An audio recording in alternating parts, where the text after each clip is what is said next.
Quand vous ouvrez le fichier que j'ai partagé avec vous, vous remarquez que vous ne pouvez pas le modifier. En effet, j'ai fait un partage en lecture et pas un partage en modification. Pour pouvoir modifier le fichier, vous devez en faire une copie dans votre propre espace.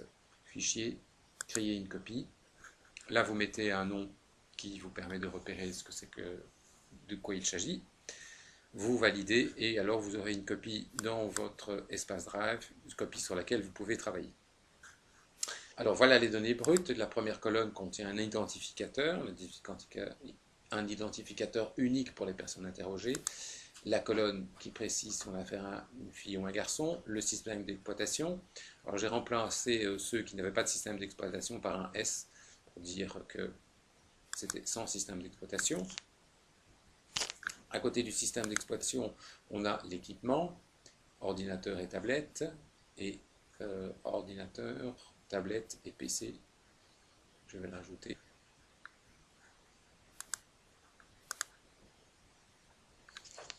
Et P. Pourquoi c'est PO? PO, c'est une erreur, c'est pas PO. Ça doit être TO, je suppose. On va modifier tout de suite. Les pouces, qui sont donc mesurés, attention, je l'ai mis en millimètres pour éviter d'introduire des virgules, et la monnaie aussi en centimes pour éviter d'introduire des virgules. Bon, alors pour agréger les données, donc pour faire un graphique pour la répartition des sexes, un diagramme en barre, première étape, toujours agréger les données. Pour agréger les données, l'ordinateur a une fonction qui permet d'agréger les données. Pour utiliser cette fonction, obligatoirement, on se doit mettre la cellule active en A1. Une fois que la cellule active est en A1, on appelle alors données, tableau dynamique croisé. L'ordinateur crée une nouvelle feuille, tableau dynamique croisé, commence le tableau. Alors ce qu'on voulait, c'est en en-tête de ligne, on veut le sexe. Voilà, donc il y a des filles et des garçons et un total général. Et à l'intérieur du tableau ici, à l'intérieur du tableau, c'est valeur qui permet d'y accéder. Qu'est-ce qu'on a besoin? Les identificateurs, non pas sommer les identificateurs, mais compter le nombre de garçons et compter le nombre de filles. On a 14 filles et 3 garçons. Voilà, les données agrégées. Ici, on fait jamais, comme on ne fait jamais de graphique sur les effectifs, mais sur les fréquences, il faudra donc ici, dans la colonne d'à côté, calculer les fréquences. Allons-y. Alors ici, pour éclaircir un petit peu, on va rajouter un titre. Pour rajouter un titre au-dessus, je sélectionne la ligne 1, bouton droit, et insérer une ligne au-dessus. Ici, il s'agira donc des effectifs. Et à côté, on va calculer les fréquences. Alors les fréquences, c'est bien 14 divisé par 17. 14 divisé par 17. Il s'agit d'une formule, donc c'est égal. Je pointe ce que je veux, le 14, et je veux diviser, par de fraction, par 17.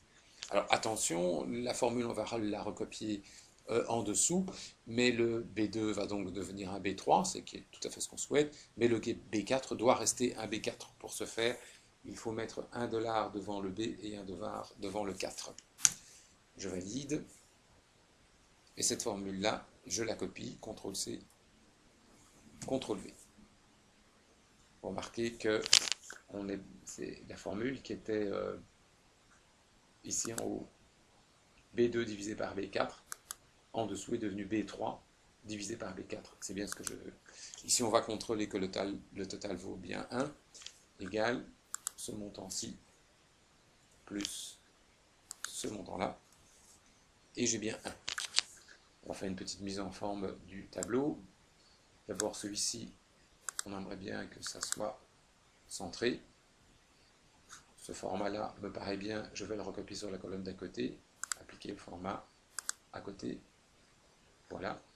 Et puis, il ne reste plus qu'à exprimer ceci en pourcentage, ceci en pourcentage. format pourcentage. Voilà pour les données agrégées. Pour faire un diagramme en barre, deuxième étape, on appelle l'assistant graphique. Il faut sélectionner ce qu'on veut mettre en X et ce qu'on veut mettre en Y. La première chose qu'on doit saisir, c'est les données en X. Donc je sélectionne le caractère sexe, y compris la première colonne. Et je dois mettre ce que je veux mettre en Y, c'est-à-dire les fréquences. Je sélectionne le titre et les deux fréquences. Je valide. Vous voyez le tableau apparaître ici, fille garçon. Alors on utilise bien la ligne 1 pour les en-têtes, voilà. Le type de graphique, je peux choisir ici, ou alors il y a des graphiques suggérés, c'est bien le graphique en colonne que je veux. Voilà, le graphique apparaît.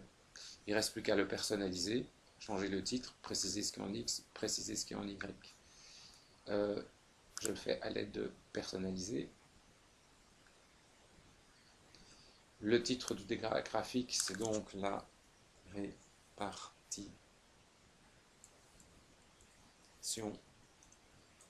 sexe. La légende, je n'en ai pas besoin. Il n'y a qu'une seule couleur, on voit bien de quoi il s'agit. Préciser ce qui est en X et ce qui est en Y. Sur l'axe horizontal, j'ai donc le sexe. Je dois évidemment préciser les unités. Et sur l'axe vertical, là, j'ai les fréquences.